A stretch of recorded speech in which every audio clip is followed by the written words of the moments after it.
Esta videoaula trata de uma continuação, como a aula 3 do capítulo 3 do livro de Solomons, que trata sobre a introdução às reações orgânicas, ácidos e bases, inseridos na disciplina de Química Orgânica 1, dentro das atividades remotas emergenciais. A seguir, vamos aprender a entender como o efeito indutivo afeta a força dos ácidos. Para isso, primeiro temos que entender os efeitos indutivos. Os efeitos indutivos são efeitos eletrônicos transmitidos através das ligações, devido principalmente à diferença de eletronegatividade entre os átomos envolvidos.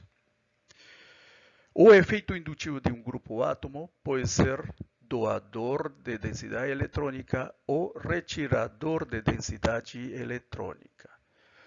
Outra informação importante referente aos efeitos indutivos diz respeito a que eles diminuem com a distância, ou seja, à medida que a distância do grupo aumenta, menos influência vai acarretar esses efeitos indutivos. Então, a continuação, vamos tentando entender um pouco melhor o efeito indutivo. Para isso, vamos colocando um exemplo através da molécula do fluoroetano. A primeira avaliação, podemos verificar que o átomo de flúor sustenta a carga negativa parcial bem maior.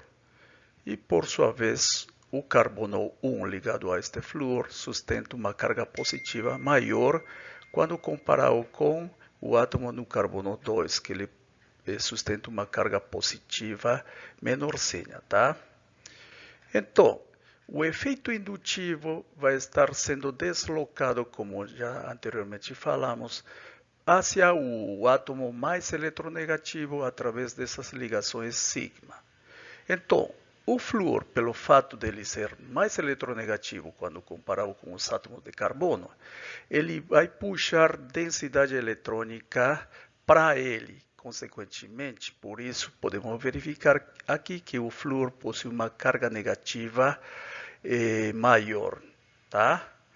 E, por sua vez, também podemos verificar que a carga positiva que o flúor transmite ao carbono 1 é maior do que a transmitida ao carbono 2, pois o flúor está mais próximo deste carbono 1. Então, resumindo, podemos dizer e verificar aqui que o efeito indutivo vai se dissipar através da distância. Ou seja, se aqui estaríamos colocando mais outro átomo de carbono, ele vai sentir em menor quantidade esse efeito indutivo exercido pelo flúor, que seria o átomo mais eletronegativo de todos eles.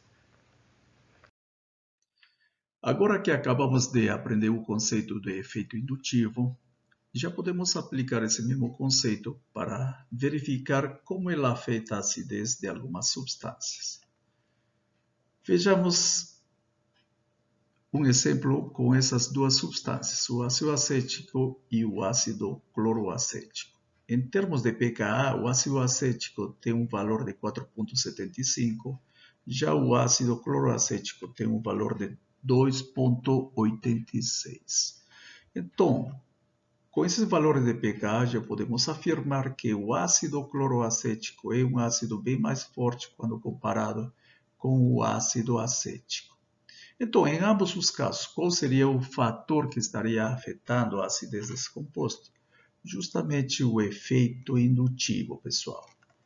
No primeiro caso, podemos verificar que esse efeito indutivo está mostrando que a densidade eletrônica está sendo deslocada para o átomo mais eletronegativo. Neste caso, quem seria o átomo mais eletronegativo nesta série aí, pessoal? O átomo de oxigênio. Consequentemente, o oxigênio estaria sustentando uma carga negativa parcial. Da mesma forma, esse oxigênio. Por sua vez, esse hidrogênio estaria sustentando uma carga positiva parcial. Fazendo a mesma avaliação nesta segunda molécula, veja bem, então podemos verificar que esta primeira parte desta molécula é bem idêntica quando comparado com essa parte do ácido acético. Porém, neste segundo caso, temos um efeito indutivo adicional do átomo do cloro, tá? Sendo exercido através dessas ligações. Como consequência desse efeito indutivo adicional, esta carga nesse átomo de hidrogênio teria uma carga positiva parcial bem maior quando comparado com essa carga positiva parcial para esta molécula do ácido acético. Tá? Então, consequentemente, isso vai redundar em uma maior acidez para o ácido cloroacético. Isso também fica melhor explicado quando se dissocia o ácido cloroacético em água. E o mecanismo dessa reação é uma reação ácido-base, como vocês podem verificar, gera o ânion carboxilato de quem? Do ácido cloroacético. Porém, anteriormente, a gente já tinha aprendido que os ânions carboxilatos são estabilizados por ressonância. Então, essa carga negativa neste ânion carboxilato já seria relativamente estável. Porém, essa estabilidade ainda é acrescentada, tá, pelo efeito indutivo retirador de elétrons desse átomo de cloro. Tá? Consequentemente, este ânion carboxilato vai ser uma base conjugada bem mais estável quando comparado com a base conjugada do ácido acético. Por isso, podemos afirmar que bases conjugadas mais estáveis geram ácidos mais fortes. Tá? Só para reforçar aqui, pessoal, estamos mostrando a estabilidade do ânion carboxilato pelo efeito de ressonância e adicionalmente pelo efeito indutivo. Tá? Então, em um primeiro instante, a movimentação de um par de elétrons a partir deste oxigênio é mostrada pela seta curva cheia e a segunda mostra a quebra da ligação π para gerar, respectivamente, uma segunda estrutura. Tá? Essas duas estruturas são conhecidas como estruturas de ressonância. Então, consequentemente, aqui estamos mostrando a estabilidade dessa carga negativa através dessa ressonância. Tá? Pois essa carga negativa está sendo deslocalizada a partir desses três átomos. Oxigênio, carbono, oxigênio, estabilizando-se justamente o ânion carboxilato dessa forma. Porém, adicionalmente, tá? Podemos verificar aqui outro efeito estabilizante, conhecido como o efeito indutivo a partir do átomo de cloro. Pelo fato dele ser um átomo eletronegativo, então ele também puxa a densidade eletrônica para ele deste sistema carboxilato. Veja bem, pessoal, tá? Então, consequentemente, estabilizando ainda mais esse ânion carboxilato. Por isso, nós afirmamos que o ácido cloroacético é mais ácido quando comparado com o ácido acético. Tá? Então, podemos resumir que o cloro estabiliza ainda mais o ânion carboxilato devido ao efeito retirador de elétrons desse sistema carboxílico, tá? Então, a influência do efeito indutivo na acidez de algumas substâncias fica melhor demonstrada com os exemplos dos ácidos carboxílicos que apresentamos a seguir. Então, podemos verificar esta previsão observando seus valores de pKa, ou seja, o efeito individual de cada átomo de cloro quando é substituído no ácido acético. Então, para isso, veja bem, podemos já confirmar que o valor de pKa para o ácido acético é 4,75.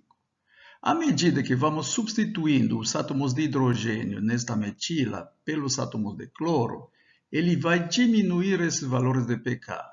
Por exemplo, quando substituímos um hidrogênio por um átomo de cloro, o valor diminui para 2,87. Substituindo dois átomos de hidrogênio por dois átomos de cloro, o valor de pKa diminui ainda mais para 1,25. Quando substituímos os três átomos de hidrogênio por três átomos de cloro, então podemos verificar que o pKa já diminuiu dramaticamente para 0,70. Então, desta forma, tá, podemos verificar que a influência do efeito indutivo destes átomos de cloro torna este ácido tricloroacético um ácido mais forte quando comparado com todos as outras substâncias desta série, veja bem, pessoal. Tá? E aqui podemos mostrar justamente esses efeitos indutivos. Veja bem, três átomos de cloro, tá? Estabilizando ainda mais esse ânion carboxilato, né? Então, consequentemente, já sabemos que ânions carboxilatos estáveis ou mais estáveis vão tornar esse ácido, tá, mais forte quando comparado com o resto. Vamos resolvendo o seguinte exercício aqui. Compare os dois prótons que são mostrados no seguinte composto, neste GO, e verifique qual deles é o próton mais ácido. Uma primeira avaliação que temos que fazer é a desprotonação de ambos os prótons para gerar as bases conjugadas desses álcoois. A primeira desprotonação gera este ânion etóxido, tá? E uma segunda desprotonação gera o outro ânion etóxido. Essas duas são consideradas as bases conjugadas desses álcoois. Então, aqui já podemos comparar qual vai ser a base conjugada mais estável e qual vai ser a base conjugada mais instável. Então, para isso, temos que avaliar os substituintes que estão próximos a esse ânion alcóxido. Então, neste primeiro caso, podemos verificar que ele está próximo a dois grupos trifluorometilas. E já sabemos que grupos trifluorometilas retiram densidade eletrônica do meio por efeitos indutivos retiradores de elétrons, pois eles possuem, neste caso, veja bem, 6 átomos de flúor que puxam densidade eletrônica desse sistema por efeitos indutivos. Uma segunda avaliação nos permite enxergar, tá, que esse ânion alcóxido está próximo a duas metilas. E também já sabemos que grupos alquilas são grupos doadores de densidade eletrônica por efeitos indutivos. Então, comparativamente, quem vai ser a base conjugada mais estável vai ser aquele que possui próximo a ele grupos retiradores de elétrons por efeitos indutivos, tá? Então, podemos concluir que o efeito indutivo retirador de elétrons, devido à proximidade dos átomos de flúor desta carga negativa, desta base conjugada, vai gerar a ele a base conjugada mais estável, quando comparado com a outra base conjugada. Então, base conjugada mais estável vai gerar o próton mais ácido. Então, o próton em vermelhinho vai ser o próton mais ácido do que o próton azul. A seguir, vamos mostrando o quinto fator que influencia a acidez de algumas substâncias. Neste caso, o fator de hibridização. Mas para isso, vamos ter que basear essa análise em função dessas três substâncias: o etino, o eteno e o etano, respectivamente. Mas, inicialmente, temos que saber qual seria a hibridização em cada átomo de carbono ligado aos hidrogênios em vermelho. E já sabemos que a hibridização de um carbono tripla carbono sempre vai ser sp, então o que confere a ele 50% de caráter S. Por outro lado, um carbono dupla carbono vai ter uma hibridização sp2, conferindo-lhe a ele 33% de caráter S. Já por sua vez, um carbono de um alcano sempre vai ter uma hibridização sp3, tá? o que confere a ele 25% de caráter S. Em termos de acidez, o pKa do alcino é 25, do eteno 44 e do etano 50. Então, aí com esses valores de pKa já podemos saber qual é a substância mais ácida nessa série. Então, podemos dizer que a substância mais ácida é o alcino, maior que o eteno e muito maior do que o etano, respectivamente. Mas, neste caso, qual seria o fator que estaria influenciando a maior acidez para este alcino aí, pessoal? Tá? É que ele possui um maior caráter S, veja bem, nesse carbono. Tá? Mas, o que significa possuir maior caráter S? Significa que os elétrons desse ânion serão de menor energia. Consequentemente, o ânion será mais estável. Tá? Ou seja, em outras palavras, o maior caráter S da hibridização do carbono é o que conta para uma maior acidez, neste caso para o alcino. Antes de passar a abordar os compostos orgânicos como base, temos que aprender aqui algumas considerações termodinâmicas importantes das reações ácido-base. Por exemplo, a relação que existe entre a constante de equilíbrio K equilíbrio e a variação de energia livre padrão ΔG0. A variação de energia livre padrão está regida por esta fórmula, pessoal, onde a variação de energia livre padrão vai ser igual a menos RT, logaritmo natural da constante de equilíbrio. Muitas vezes, essa variação de energia livre padrão é conhecida como a equação de Gibbs, onde R é a constante dos gases ideais, que é igual a 8,314 joules mol a menos 1, e T seria a temperatura absoluta em graus kelvins. Para uma reação favorecer a formação de produtos, quando o equilíbrio é alcançado, a variação de energia livre padrão deve ter um valor negativo.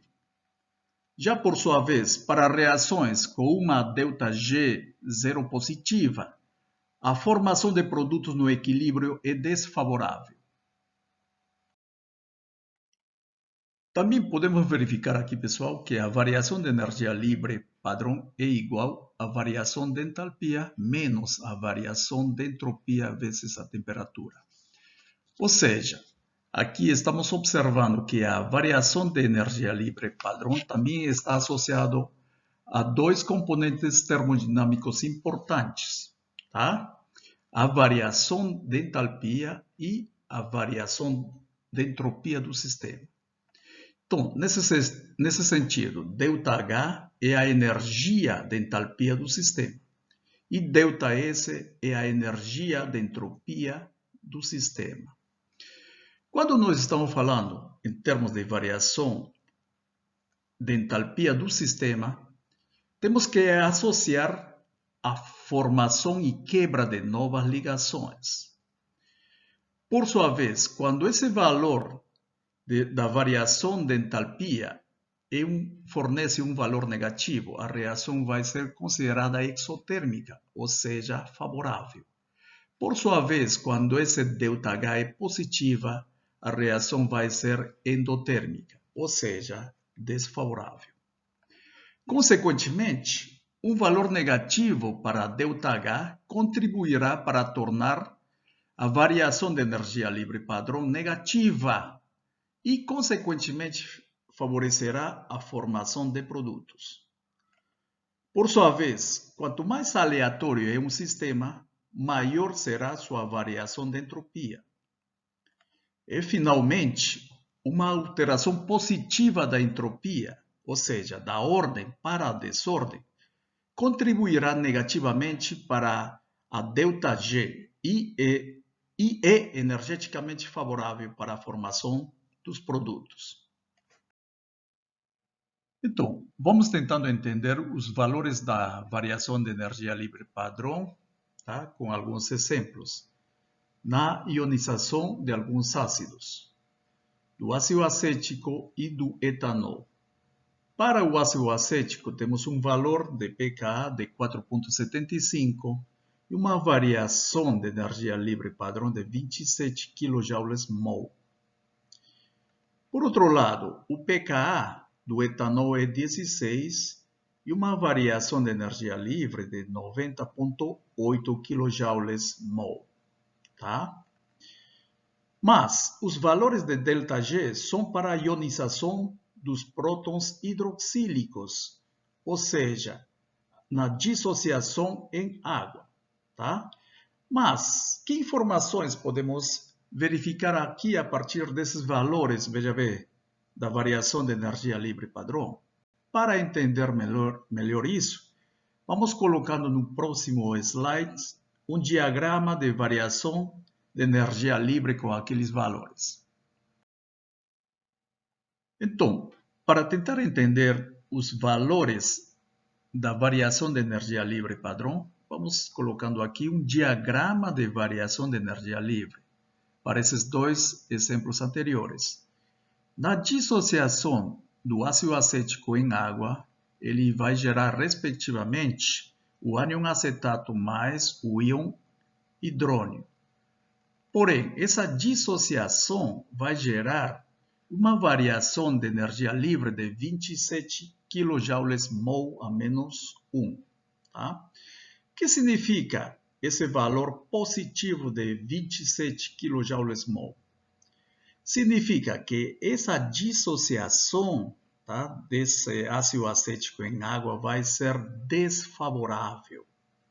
Se ele é desfavorável, consequentemente, este ácido vai ser considerado um ácido fraco. Comparativamente, quando tentamos dissociar a hidroxila do etanol em água, para gerar, respectivamente, o ânion etóxido mais o íon hidrônio, ele vai fornecer uma variação de energia livre de 90,8 kJ/mol a menos 1.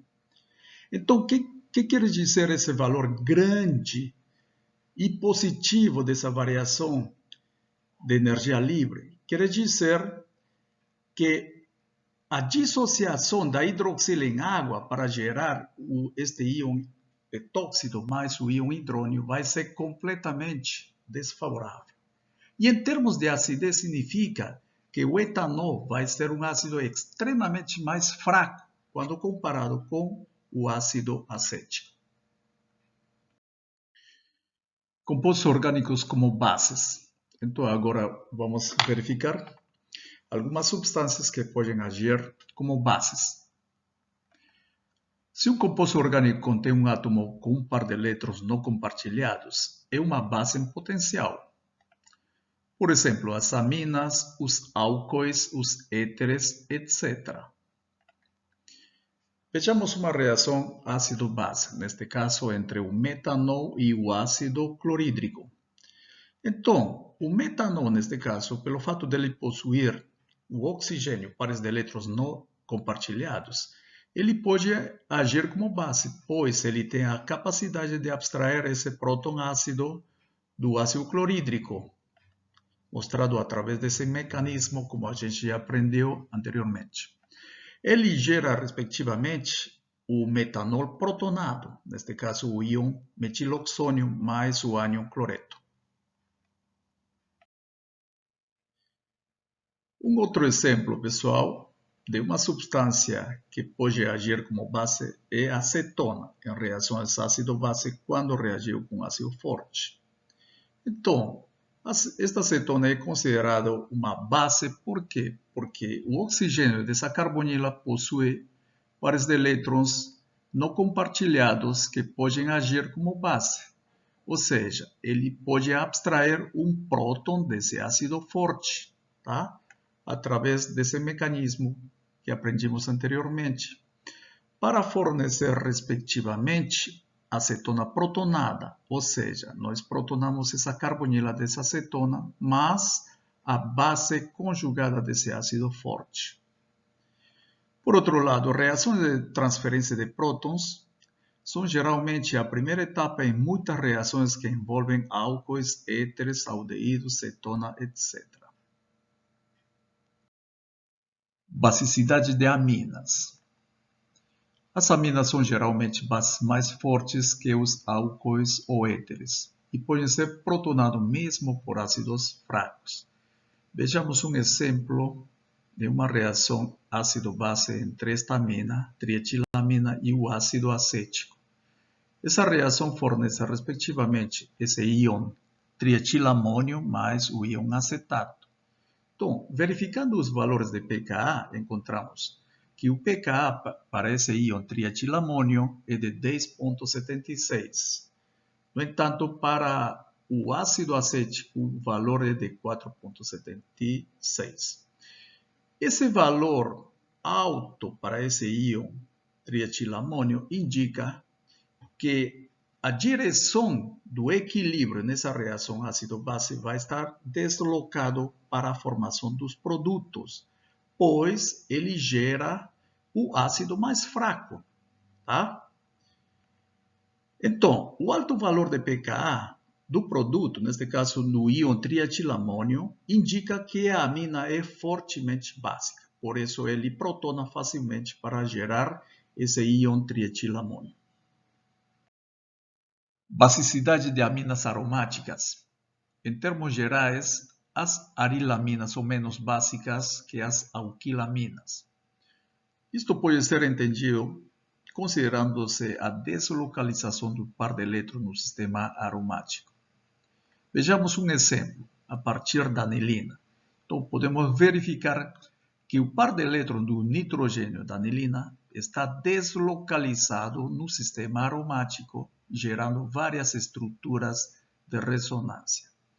Consequentemente, podemos dizer que esse par de elétrons está comprometido mais no sistema aromático. Por isso, ele não age de forma favorável como uma espécie básica. Resumindo, o par de elétrons é deslocalizado no anel aromático, tornando-a menos básica. A seguir, vamos resolvendo alguns exercícios. Para cada par de compostos, identifique qual será a base mais forte. Então, no primeiro exemplo, estamos mostrando essas duas substâncias. A primeira é considerada uma amina alifática e a segunda é chamada de enamina. Então, a primeira avaliação diz respeito ao comportamento desses pares de elétrons no átomo de nitrogênio. Neste primeiro caso, podemos verificar que esse par de elétrons não está deslocalizado, ou seja, está pontual no átomo de nitrogênio. Por sua vez, neste segundo caso, essas setas já estão mostrando que esses pares de elétrons estão deslocalizados através desse sistema conjugado. Consequentemente, ele já está comprometido por ressonância nesse sistema deslocalizado, tá? Pelo fato da amina alifática possuir esse par de elétrons não deslocalizado, esta substância vai ser considerada a base mais forte. Vejamos um segundo exemplo, tá? O primeiro é um aminoálcool e o segundo seria considerado uma amida cíclica, né, pessoal? Conheceu também como lactama, tá? Então, a mesma avaliação do primeiro exemplo podemos fazer aqui também no segundo.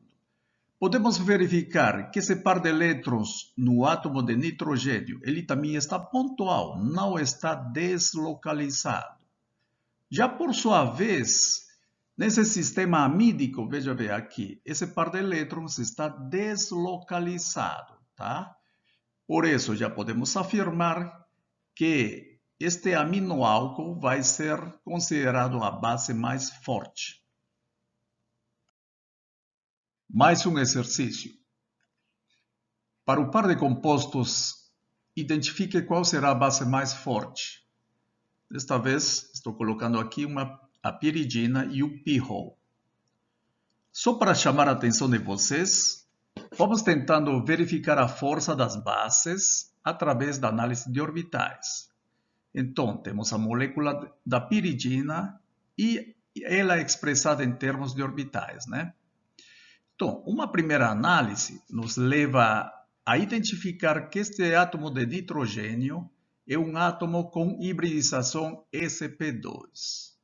que, por sua vez, cada elétron em um orbital p está sendo deslocalizado através deste sistema aromático. Por sua vez, aqui também o nitrogênio possui um par de elétrons que ele está em um orbital hibridizado sp2. Porém, esse par de elétrons não está deslocalizado no sistema aromático.